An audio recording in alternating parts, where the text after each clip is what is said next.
Phénomène Zéwé. Voilà, c'est de ça que nous parlons aujourd'hui. Quand les jeunes provoquent la mort. Provoque la mort, mais Oui. c'est bien fort. Hein? Y a-t-il quelqu'un Oui. dans cette vie qui voudrait provoquer la mort? Ben écoutez, vous allez voir tout à l'heure, hein, nous aurons à montrer une image tout à l'heure après la présentation de nos Oui. invités. Vous allez voir si j'ai mal parlé, si ce n'est pas une façon de provoquer la mort. Ok, d'autres vous diront que c'est par passion rock. En tout cas, on va voir. Eh bien, nos invités sont déjà en place. Je commence par la dame, honneur aux femmes. Nous ouais. avons Madame Arlette Ayodele, elle est parente. Bonjour Madame. Bonjour, Madame Fulgessia. Et en face de vous, nous avons Monsieur le docteur Jaurès Coin, il est socio-anthropologue. Merci, Madame. Bonjour Monsieur. Bonjour. Vous êtes bien habillé, hein? Merci bien. Et madame aussi, Moi, elle est je très suis bien. jalouse. Non, c'est à moi de vous dire que vous êtes très bien habillé, moi. Merci beaucoup, monsieur. Style Nous sobre. sommes aussi bien habillés. Il faut s'apprécier soi-même aussi. Ah oui, oui, bien sûr, merci. Hein. La culture est bien valorisée. Ah, tout à fait, tout à fait. Voilà. Avant de commencer à Lancer distribuer le la décor. parole à nos invités, Ouais. nous allons vous inviter, mesdames et messieurs, à regarder cette vidéo. Aux âmes sensibles, s'il vous plaît, abstenez-vous parce que vous allez voir, si vous n'avez jamais eu la chance ou la malchance de voir ce spectacle, je vous invite à regarder.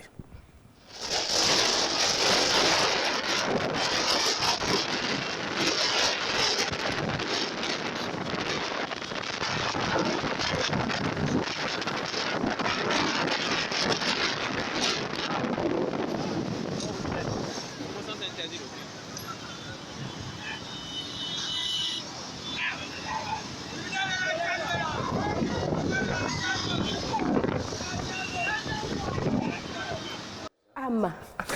Voilà. Vous avez Oui, c'était les Zéwé, ils Les étaient en action. Hein? en action Oui. et vous avez pu voir, c'est sur... vous avez pu identifier la voie là? Non, non, C'est non. devant la voie qui passe, la voie qui mène à l'aéroport. Ah, ok. Puisque vous avez vu la clôture du ministère des Affaires étrangères, Ok, je du vois, je Trésor, vois, je etc. vois. Oui, Donc c'est exactement. devant nous ici, ça se passe. Et les week-ends, c'est souvent comme ça. Madame, lorsque vous voyez, vous avez certainement vu une fois cette scène dans la circulation. Quel a été votre état d'âme? Merci, monsieur Roch. Merci pour ce thème qui va permettre à la télévision de jouer son rôle de sensibilisation, surtout à l'endroit de la jeunesse. Et merci aussi pour l'opportunité. Alors, les fois où moi j'ai vu, c'était sur la route de la plage. Derrière l'aéroport. Derrière l'aéroport. Et ça m'a un peu interpellée. Et quand j'ai tiqué, on m'a dit, non, c'est des jeunes, ils sont revenus de la plage, certainement qu'ils sont un peu saouls.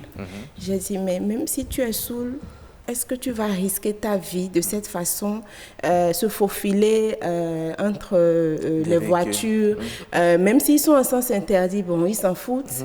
Je dis, les pauvres parents, ils sont à la maison, peut-être qu'ils ne savent pas que leurs enfants sont en train de prendre ce genre de risque. Et tu vas être à la maison, tu seras en train de penser à autre chose, et puis on va t'appeler pour te dire que ton enfant a eu un accident.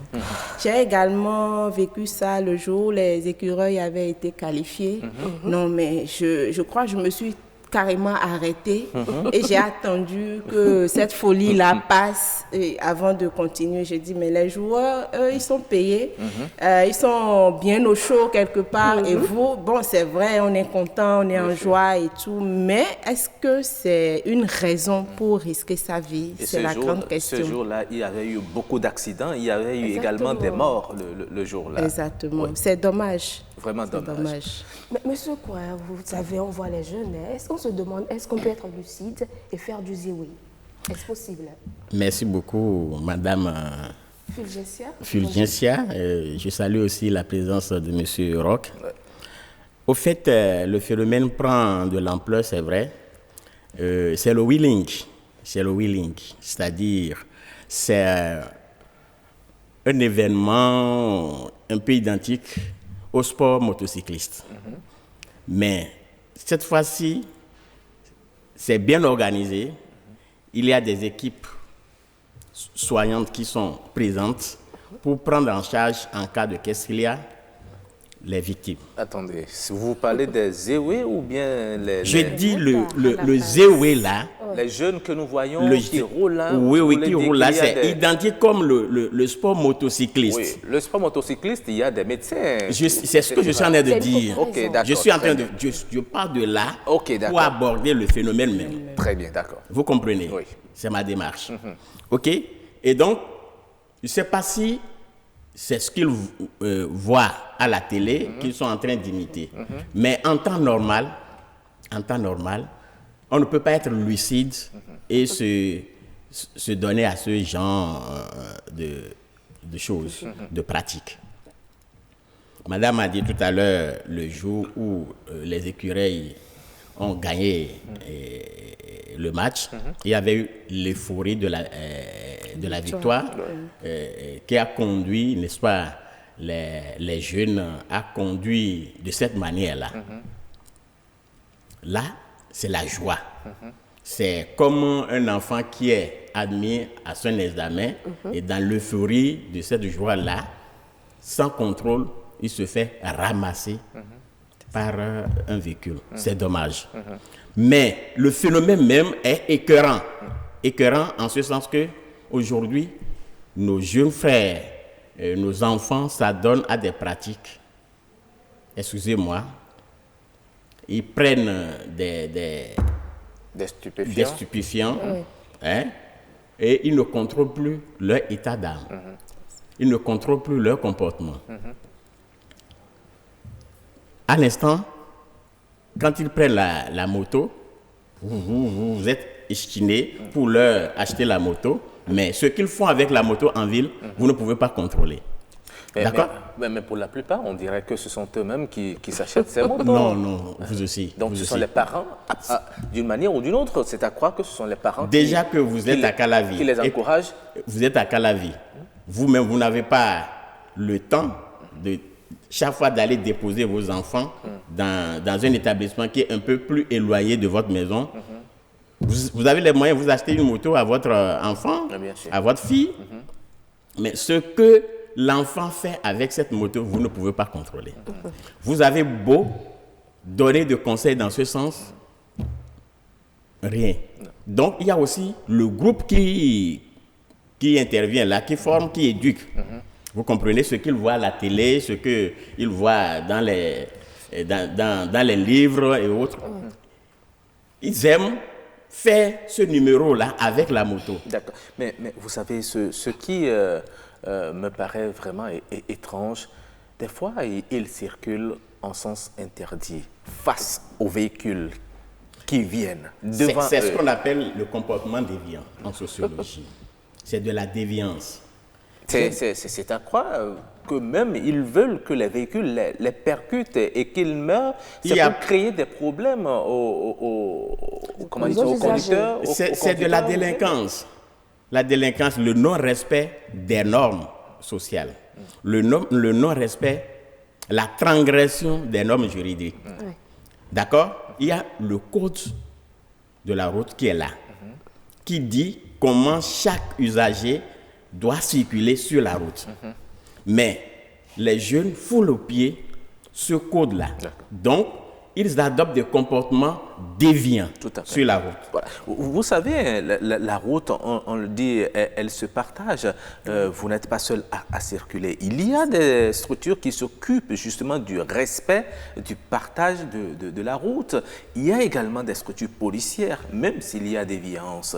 C'est à croire que ces structures assistent impuissantes à ce phénomène. Non, bon, est-ce que je vais dire que c'est une impuissance? Ça dépend. Vous savez, on n'est pas assez développé. Dans les autres pays, quel que soit là où tu circules, si tu commets une infraction, c'est signalé parce qu'il y a des radars. Est-ce que nous avons ce système ici? Et donc, si ces jeunes-là ne passent pas devant les forces de police qui constatent qu'il y a ce genre d'infraction, ils ne pourront pas mais vous réprimer. Savez, vous l'avez dit tout à l'heure, vous en avez constaté derrière l'aéroport. ils sont passés devant le ministère des Affaires étrangères, le Trésor, le ministère de l'Économie et des Finances, jusqu'à aller à l'aéroport. On connaît un peu, à peu près leur itinéraire. Voilà. Oui, même si on connaît, on ne sait pas forcément à quel moment. Et justement, là, je vais peut-être en appeler à notre sens de responsabilité, à nous autres usagers. Lorsque nous constatons s'il y a, on peut avoir un numéro de la police qu'on va appeler pour dire sur tel tronçon, je viens d'observer tel acte. Parce qu'effectivement, ils ne prennent pas des risques pour eux seuls. Ils prennent des risques, comme vous l'avez dit, pour les autres usagers. Toi, tu peux même être piéton et te faire ramasser. C'est parce que tu ne t'attends pas à ce que là où tu évites le danger, que le danger vienne vers toi, tu ne t'y attends pas forcément. Donc, il y a beaucoup de dégâts. Et donc, je crois qu'il faut aussi faire cette éducation, cette sensibilisation aux endroits, pas que des jeunes, pour empêcher le phénomène. Parce que malheureusement, la jeunesse aujourd'hui, on est dans le suivisme. On voit sous d'autres cieux qu'il y a telle chose et tout le monde veut copier, que ce soit dans la mode, que ce soit également dans ces choses aussi dangereuses. On veut forcément copier sans faire le point et prendre conscience du danger qu'on est en train de prendre pour sa vie. Oui, mais Madame Ayodele, vous savez, on a rencontré plusieurs jeunes, ils nous ont dit que c'est par passion. Au nom de la passion, peut-on faire ça? C'est absurde. Moi, je dirais simplement que c'est absurde. Monsieur, il a dit tout à l'heure que tu achètes la moto à ton enfant. C'est vrai, tu ne sais pas ce qu'il en fait. Même si l'enfant n'a pas une moto, quand toi, tu n'es pas à la maison, tu es en train de courir pour assurer leur suivi, leur avenir. Tu ne sais pas ce qu'ils font de leur journée, pas forcément. Et donc, si ton enfant est en train de prendre ce genre de risque, tu n'en es pas conscient. D'où aussi, il faut que nous puissions éduquer nos enfants à la maison. Mais que nous puissions... L'enfant qui peut le faire, vous devez pouvoir connaître vos enfants. Oui. Il y a un gros point d'interrogation. Aujourd'hui, avec toutes les déviances qui s'observent, si vous vous rappelez, il y avait eu des vidéos qui avaient circulé sur les élèves et tout. Moi, j'ai observé, c'est vrai, j'en ai profité pour parler à ma fille, mais j'ai vu qu'il y avait des personnes qui étaient là par hasard. J'ai dit, bon, tu sais, tu peux aller à une fête et tu te retrouves par hasard et on te prend en vidéo, mais tu ne sais pas ce qui se passe, tu n'as conscience de rien, mais dès qu'on t'identifie dans la vidéo, tu es considéré dans la même catégorie que ceux qui sont en train de faire les conneries. Et donc, à la base, il faut savoir quel genre de personnes tu fréquentes. Et quand tu vas à une fête, il faut avoir l'œil et voir ce qui se passe et tu fais la part des choses. Mais est-ce que tous les parents, aujourd'hui, on n'a pas le temps d'éduquer les enfants?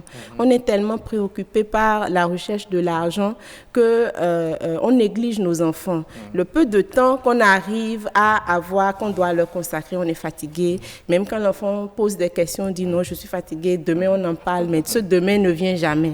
Et donc, c'est une question de responsabilité à chaque niveau. D'accord, très bien. C'est une question de responsabilité à chaque niveau. Nous allons voir également, un peu comme vous le décrivez sur ce plateau, ce que pensent justement les Béninois rencontrés dans la rue. Ils ont été interrogés par Victoire Rongan. Nous les écoutons.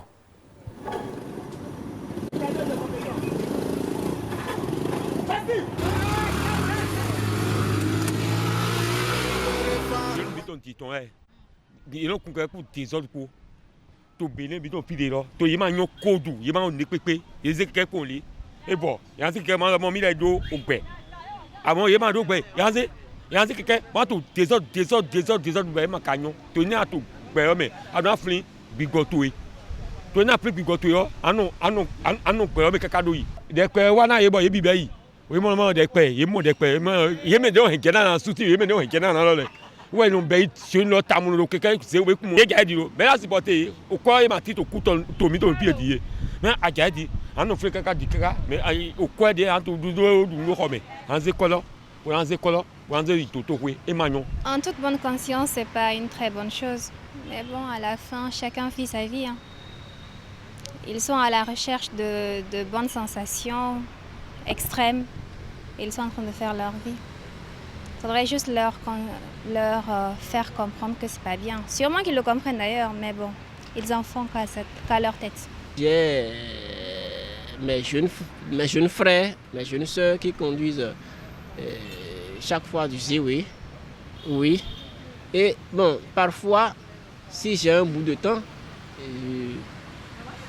je profite du temps pour les sensibiliser en ce qui concerne ce sujet. Il y a d'autres qui saisissent en même temps, mais il y a d'autres, bon, ils sont pertinents dans leur pensée et bon, ils continuent toujours de faire le Zéwé. Si à chaque fois on les sollicite et on les conseille, je pense bien qu'un jour ils vont laisser. Un jeune conscient, bien éduqué, ne doit pas se donner ce plaisir-là sur la voie parce que c'est dangereux. Nous avons des parents et les parents comptent sur nous pour la relève de la famille et pour la nation. Lorsqu'on est en train de faire le Zéwé et puis il arrive un malheur, soit on peut faire un accident, perdre des membres ou bien rendre l'âme. Et ce n'est pas une chose bien pour la société. Donc je convie mes jeunes, mes frères, nous sommes tous jeunes, je nous convie à une conscientisation et à vraiment donner le reflet d'une jeunesse bien éduquée et émancipée. Oui, nous avons vu de quoi il s'agit réellement, les jeunes qui se faufilaient entre les véhicules en sens interdit même. C'est terrible. Ça fait peur. Oui. Oui. Bon, vous avez dit tout à l'heure qu'on peut soupçonner une démission des services de la police et autres. Moi, je dis non. Le problème, c'est un problème de l'incivisme au Bénin. Ce n'est pas seulement dans ce cas-là. Vous voyez, le Béninois est de nature à ne pas respecter l'autre sur la route. C'est de l'incivisme routier. D'accord? Même les taxis motocyclistes, là, leur comportement. Eux aussi, ils font aussi cette pagaille. Hein? Les émidiamans aussi font cette pagaille sur la route. Et quand vous tentez de les mettre à l'ordre là, ils vont vous dire, ah non, mais ils vont commencer par vous injurier. On ne peut pas mettre un policier derrière chaque Béninois. D'accord? Donc ce n'est pas une démission. Mais on sait, c'est pas un jour ouvrable que cela se fait. Ah, mais même pendant les jours. Le week-end. Non, mais c'est vrai que ça prend de l'ampleur pendant le week-end. Mais du lundi au dimanche, ça se pratique sur nos routes. Pas plus tard qu'avant-hier lundi. Avant-hier lundi, en sortant du service, il y a deux jeunes qui circulent sur le boulevard de l'Étoile Rouge là, en quittant la direction, le commissariat central pour l'Étoile là. Mais ce qu'ils faisaient sur la route, vous allez penser qu'ils sont sortis de, comment dirais-je, des lunes. C'est-à-dire qu'ils n'ont jamais vu un accident sans casque. Sans casque. Ce que je voudrais demander à la force, aux policiers, à la force de l'ordre, c'est de commencer par réprimander le non-port de casque. Non, parce que c'est systématique. Non, mais aujourd'hui, il y a une négligence. Il n'y a plus le suivi comme cela était l'année dernière, par exemple. Avec la crise sanitaire, on note un relâchement de cette régulation sociale au niveau des policiers. Parce que hier, par exemple, il y a des jeunes qui sont passés devant des policiers sans casque, sans masque. Ben, ils ne peuvent pas tout voir, c'est vrai, mais il faut commencer par serrer un peu, contrôler, faire la censure et tout rentrera encore dans l'ordre. Oui, Madame Ayolele, vous avez suivi comme moi dans notre Vox Populi, les jeunes, ils se sont exprimés et d'autres ont dit qu'il faut les laisser vivre leur vie. Peut-on les laisser vivre vraiment leur vie?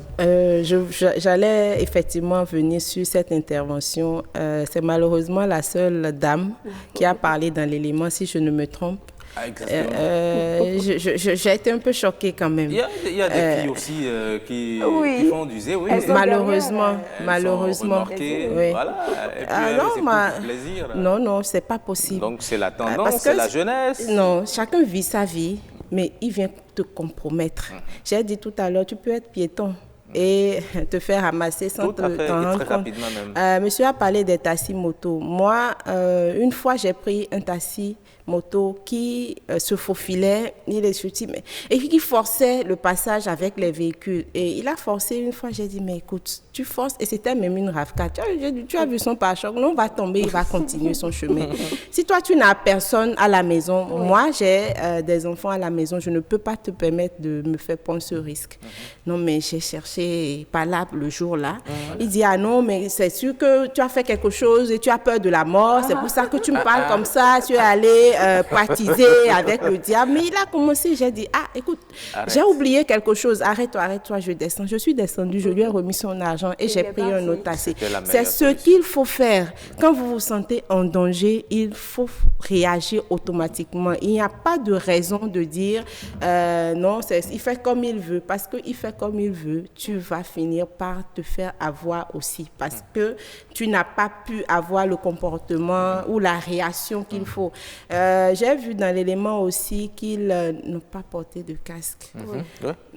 Je salue les motards, les quelques-uns auxquels je suis habituée, qui déjà en leur sein et vis-à-vis des autres font cette sensibilisation du port de casque, aussi bien pour celui qui conduit que pour le passager. C'est très important parce que en cas de choc, quand la tête prend un coup, mais c'est irréversible la plupart du temps. Et il faut qu'on fasse aussi ce travail de sensibilisation à l'endroit de la jeunesse. Et vous avez dit tout à l'heure qu'il faut que la police, les forces de l'ordre jouent leur rôle. Oui, effectivement, ils sont sans casque. On peut commencer déjà peut-être, comme on sait que le phénomène s'accentue les week-ends et qu'on a à peu près une idée de l'itinéraire et tout, on peut demander aux forces de l'ordre de faire un détachement pour commencer par les sensibiliser et réprimander aux besoins. Mais est-ce qu'on a les moyens d'assurer parce que même le port de casque, à un moment, même quand tu es passager, quand tu n'as pas le casque, tu descends. Et donc, ça obligeait tout le monde à l'avoir. Mais après, quand il y a eu relâchement, même les conducteurs ne portent plus le casque. Donc, il faut qu'il y ait dans la durée ce suivi pour permettre quand même au phénomène de regresser. Mais au fait, le phénomène prend de l'ampleur parce qu'il y a relâchement. Vous voyez, la famille est la première cellule d'éducation, de socialisation. Tout à fait. Si la famille n'arrive pas à jouer ce rôle, c'est la société elle-même qui joue le rôle, pas le système de la régulation sociale. D'accord? La censure. D'accord? Et là, nous avons des institutions de la société qui interviennent pour censurer, pour réguler les comportements marginaux comme le wheeling que vous appelez le zéoé. Et cela dit, la famille, c'est-à-dire les parents, les grands frères, ceux qui ont déjà atteint un certain âge, doivent commencer par vraiment parler aux jeunes. Parce qu'on a comme l'impression qu'ils sont abandonnés dans le système éducatif de notre pays. Mais si vous rentrez, il y a aussi des parents qui sont un peu ignorants. Excusez-moi le terme, parce que l'ignorance est la mère de tous les vices. Ah oui, mais si mon enfant fait ce jeu-là, qu'est-ce qui vous concerne? Il y a des parents qui le disent. C'est l'inconscient, c'est l'ignorance. Mais s'il n'arrive pas à le faire, c'est la société qui va faire ce travail-là à sa place, par des institutions comme la police, la gendarmerie, l'armée et autres. D'accord? Et cela dit, vous qui êtes journaliste, vous avez aussi un rôle très important à jouer. Oui, nous jouons déjà notre partition. Je suis d'accord. Oui, je suis d'accord, puisque vous avez réfléchi à mettre ce thème-là sur le plateau aujourd'hui, c'est déjà votre actif. Mais cela seul ne suffit pas. La sensibilisation. Il faut sensibiliser. Nous, enseignants aussi, nous sensibilisons. Vous voyez, à l'université, vous voyez le nombre que nous avons par amphi. Vous dites tout. Il y a des étudiants qui sont conscients de la chose. D'accord? Mais on ne peut pas avoir les yeux sur chaque étudiant. Vous donnez des conseils, vous éduquez, vous apportez les informations nécessaires pour dire mais votre avenir est devant vous. Vous constituez non seulement la relève, mais un bénéfice social pour vos parents. Parce que si vous ne le faites pas, c'est une perte non seulement pour la famille, mais aussi pour la société elle-même. Donc ce travail de sensibilisation, on doit le faire chacun à son niveau. Et la régulation va intervenir. Et je pense que le Béninois a peur lorsque la sanction commence par intervenir. C'est terrible. Vous l'avez dit, l'ignorance est la mère de tous les vices. Oui. Mais est-ce qu'ils sont vraiment ignorants des conséquences auxquelles ils peuvent être confrontés? La mort. Nous avons dit tout à l'heure qu'un homme lucide qui s'appartient ne peut pas se livrer à ce jeu. Oui. Il consomme des drogues, des stupéfiants. C'est des toxicomanes. Ils ont même une association, il paraît. Oui, exactement. Mais cela conduit vers ce que nous appelons en sociologie une culture marginale. D'accord? Et donc, ils ont des comportements qu'ils adoptent pour se distinguer parmi les autres membres de la société. C'est comme les Noutiers en Côte d'Ivoire. Ils ont leur manière particulière de se comporter, de s'habiller, de se parler, de se saluer, d'accord, dans la société, d'accord. Et si on y prend garde, cela va prendre l'ampleur et renverser et ce qui devait être norme, d'accord, ne le serait plus. Voilà un peu ce à quoi nous allons assister. Mais Madame Ayodele, vous savez, il y a quand même des fans. Ces jeunes ont des fans. Et ils organisent souvent des spectacles. On connaît bien le lieu. Si ce n'est pas la plage, c'est derrière nous ici. Est-ce que si le phénomène prend de l'ampleur, n'est-ce pas parce que les gens encouragent cela? Quelque part, oui, c'est que c'est encouragé. On a d'autres choix là que de sensibiliser. Et justement, moi, je viens d'apprendre qu'ils ont même une association, qu'ils ont des fans qui vont les applaudir. Vous savez, dans l'élément qu'on a vu, s'ils se retrouvent dans un espace donné et qu'ils font les gestes qu'ils font, là, les mouvements qu'ils font, on peut encore cautionner.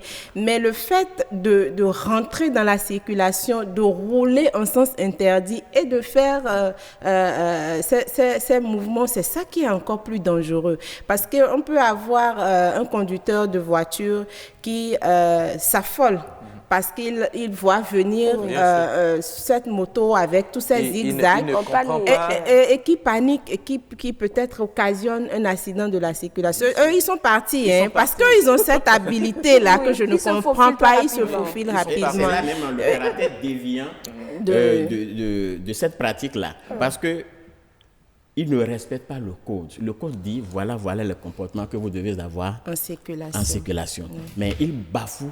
Et vous, en voulant les éviter, vous allez créer d'autres accidents que vous gérez pendant qu'eux, ils sont déjà partis. Mais c'est une bonne chose. S'ils ont une association, moi, je trouve que c'est une bonne chose. On a des associations de jeunes qui, aujourd'hui, prônent le civisme, l'engagement citoyen, plein de choses. On a des ONG qui sensibilisent. C'est le lieu pour ces structures-là d'aller vers eux et de commencer ce travail de sensibilisation vraiment pour qu'ils puissent prendre conscience des risques et du danger et qu'ils prennent leurs responsabilités. D'accord. Okay. Nous allons rapidement passer à la lecture de quelques messages de nos téléspectateurs.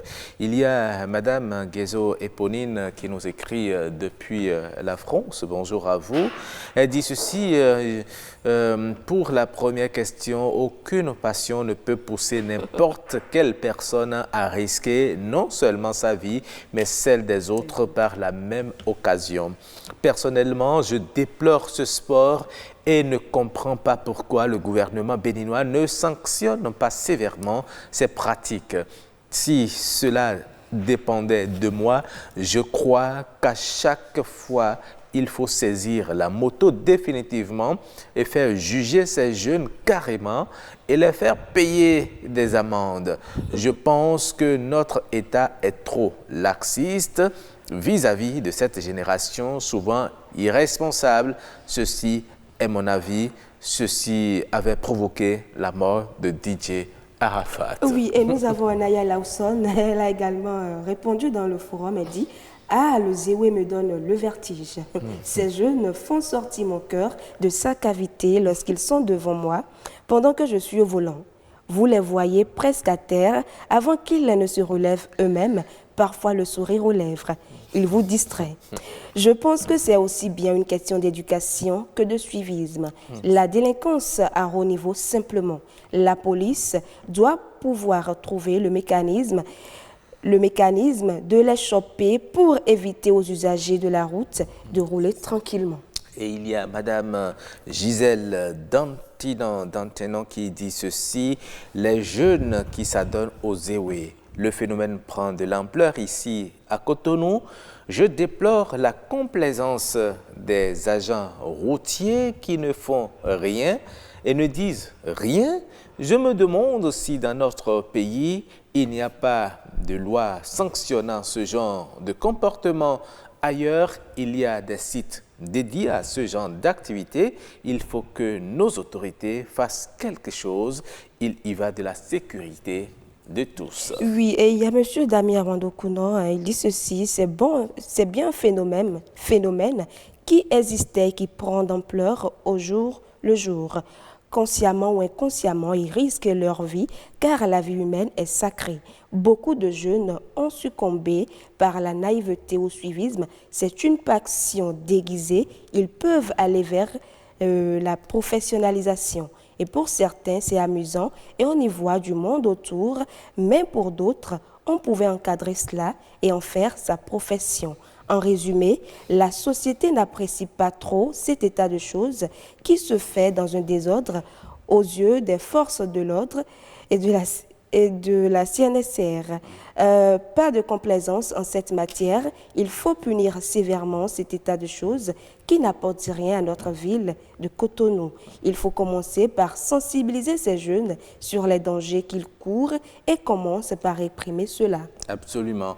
Et il y a Nadège Sani qui dit bonjour à tous. Selon moi, seule la prise de conscience et la sensibilisation des parents peuvent réduire cette pratique.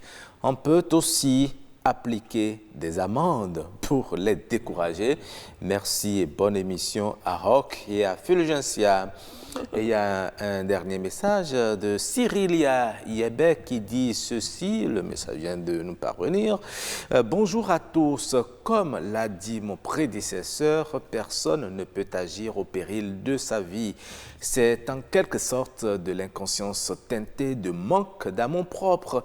Il urge que les équipes de la CNSR fassent des sensibilisations à l'endroit des jeunes dans les lycées et collèges, les ateliers de formation pour les mécaniciens soudeurs et j'en passe. Pour ce qui est de la répression, il faut que les forces de sécurité soient impitoyables avec ces personnes en les punissant avec la dernière rigueur. Pour réussir cela, ils doivent installer dans leur unité des lieux appropriés pour que ces jeunes, s'ils sont appréhendés, suivent une punition similaire à des séances dans les camps d'entraînement, comme pour le service militaire, mais sans répit de jour comme de nuit, et ce, durant une semaine. Je vous assure que s'ils subissent des exercices forcés avec la répression derrière, ils ne s'y adonneront plus jamais. C'est mon point de vue. Voilà. Eh bien, merci à tous ces internautes-là qui ne cessent chaque jour de nous envoyer des messages.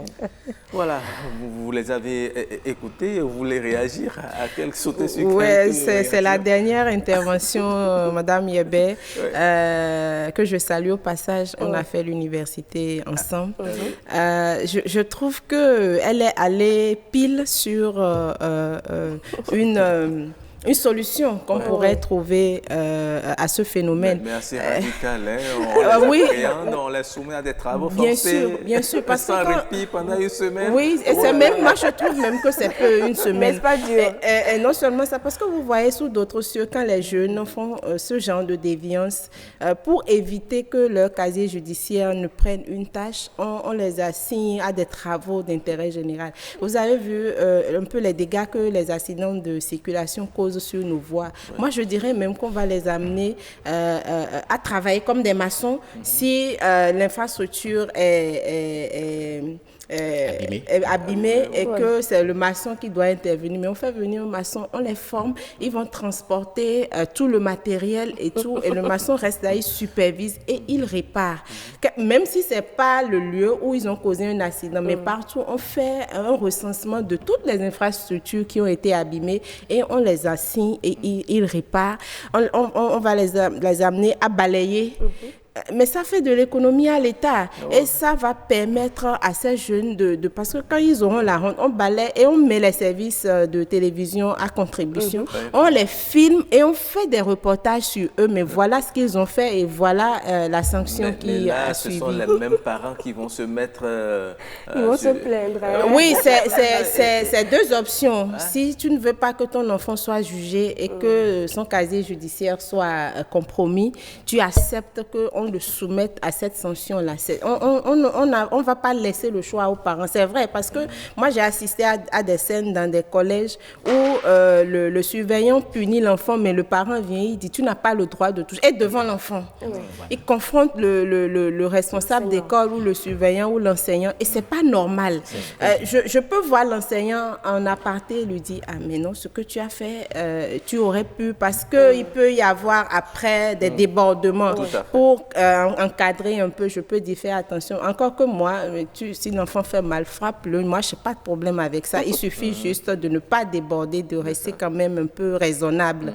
Donc, je crois qu'il ne faudrait pas laisser le choix aux parents, parce qu'on nous permet d'éduquer nos enfants, quel que soit ce que l'enseignant va dire à l'école. Si à la maison, il n'y a pas ce suivi, ou si la base n'est pas assez solide ou assez bonne, ça ne servira à rien, strictement à rien. Monsieur Queen, votre réaction par rapport au message? Oh oui, j'ai bien écouté les messages des internautes. Je les félicite en passant, je les salue, parce qu'ils sont restés dans ce qu'on devait faire, dans le principe du contrôle social et de la régulation sociale.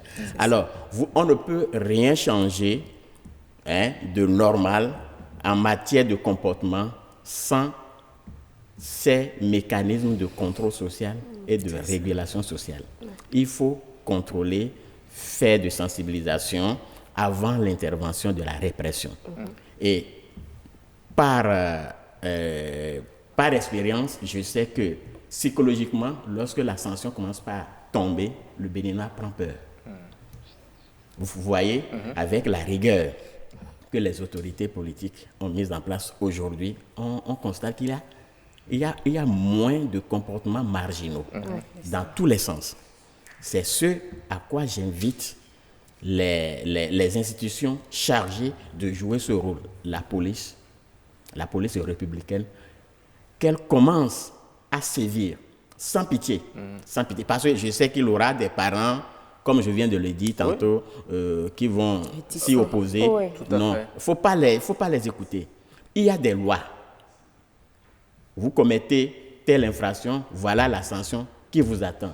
Vous punissez correctement, sans complaisance, et au jour le jour, je mets au défi de quiconque, pendant 2 semaines, de façon régulière, tous les jours. On dit, tel individu a fait le wheeling sur la route, il a fait le zéwé, voilà la sanction dont il a écopé. Pendant 1 mois, vous aurez le résultat. Mais monsieur, comme vous savez, c'est vrai, les autorités, les forces de l'ordre, ils essaient quand même. Chaque fois, on essaie de leur dire non, ne faites pas ci, mais ils reviennent toujours. Faut-il penser, comme monsieur Damien Randokouno l'a dit, professionnaliser? Oui, je l'ai dit tantôt. Le zéwé, ce qui fait le caractère déviant de ce comportement, c'est le site sur lequel ils le font. Il est interdit de faire le wheeling sur la voie publique. Il y a des sites spécialisés pour ces jeux de sport. Encore qu'il y a les conditions. Pardon? Est-ce qu'on en a ici au Bénin? S'ils veulent se professionnaliser, parce que ça, c'est de la délinquance, je l'ai dit. C'est du banditisme. C'est de l'incivisme sur la voie. C'est de l'inconscience totale. C'est de l'inconscience. S'ils veulent se professionnaliser, on peut les identifier. Il y a des motards, non? Nous assistons à des défilés de motards ici, dans ce pays. Bien sûr. Hein? D'accord. On peut les identifier, les former, créer des sites pour les former. Là, ils rentrent dans la catégorie des professionnels, d'accord, qu'on peut utiliser à d'autres fins dans la société. Mais laisser faire tel qu'ils sont en train de le faire, on ne peut pas évoluer dans ce sens-là. Vous savez, là où ça va être un peu compliqué, vous savez, ce sont des gens qu'on exploite souvent pour les campagnes électorales. Vous allez les voir, ce sont eux qui sont devant et puis pendant que les hommes politiques sont derrière dans leur véhicule en train de faire le mouvement. Est-ce que vous pensez qu'on peut véritablement arriver à mettre un terme à ce phénomène? On dirait que vous avez lu dans mes pensées, parce que moi je voulais adresser un message à nos hommes politiques, aux représentants du peuple notamment, parce qu'on dit souvent nul n'est censé ignorer la loi. Pour qu'il y ait une loi spécifique, je ne sais pas, peut-être dans le domaine des infractions, cela est cité comme une infraction, je ne sais pas. Même si c'est fait, il faut une loi pour encadrer et pour délimiter les sanctions, parce qu'il faut que chacun de nous soyons responsables. Si les parents échouent, il faut que l'État prenne ses responsabilités, parce que ça n'arrive pas qu'aux autres. Ça n'arrive pas qu'aux autres. Quand une situation nous arrange et que nous l'exploitons, demain, elle peut aller contre nous. Et donc, tant que nous avons cette possibilité aujourd'hui, je vais inciter, je l'avais dit tout à l'heure, les organisations de jeunes, les ONG, à peut-être se mettre ensemble. Ce n'est pas évident, mais si une organisation, en tout cas à mon niveau, maintenant qu'on en parle, je me ferai le porte-voix dans les deux associations dans lesquelles je milite pour qu'il y ait un plaidoyer et qu'on puisse demander qu'il y ait une réglementation pour encadrer la chose. Parce que quand on a peur de la sanction, ça permet quand même de prendre du recul et de savoir agir. Ce n'est pas qu'un travail sur un mois. Parce que quand vous avez vu, on a parlé de déguerpissement un temps. Aujourd'hui, tous les trottoirs pratiquement sont encore occupés.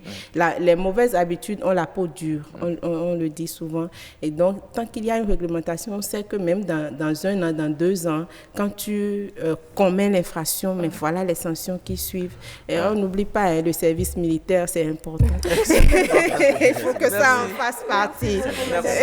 Merci à vous, Madame Arlette Ayodele. Vous êtes parent, vous êtes membre des associations. Vous avez pris l'engagement d'être la porte-voix de justement cette cause pour qu'on éduque les jeunes, que l'on revoie ce phénomène qui crée assez de dommages dans la circulation. Suite à l'intervention de Mme Ayodele, je voudrais dire quelque chose. C'est parce que ces jeunes ne respectent pas les normes établies qu'ils adoptent des comportements de... Ça veut dire qu'il y a des normes. Le décret 430 du 23 novembre 1965, c'est le premier décret qui réglementait la circulation routière au Bénin. En 2018, le gouvernement a pris un autre décret, sinon un autre code, pour réglementer la circulation sur nos artères. Mais ces jeunes ne les respectent pas. Il y a des sanctions qui sont prévues. Il faut d'abord qu'ils soient informés, qu'il y ait une vulgarisation, qu'ils soient informés. Exactement. Donc, les responsabilités sont partagées. On a dit tout à l'heure que nul n'est censé ignorer la loi. Ça veut dire que dès lors que la loi a été prise, vous êtes censé... Il faut la vulgariser également. Je suis d'accord. Merci. Merci à vous, Monsieur Kouan, d'être passé dans cette émission, chers téléspectateurs. Merci, vous qui nous suivez, vous qui nous envoyez des messages, vous qui nous soutenez dans cette émission. Merci à vous.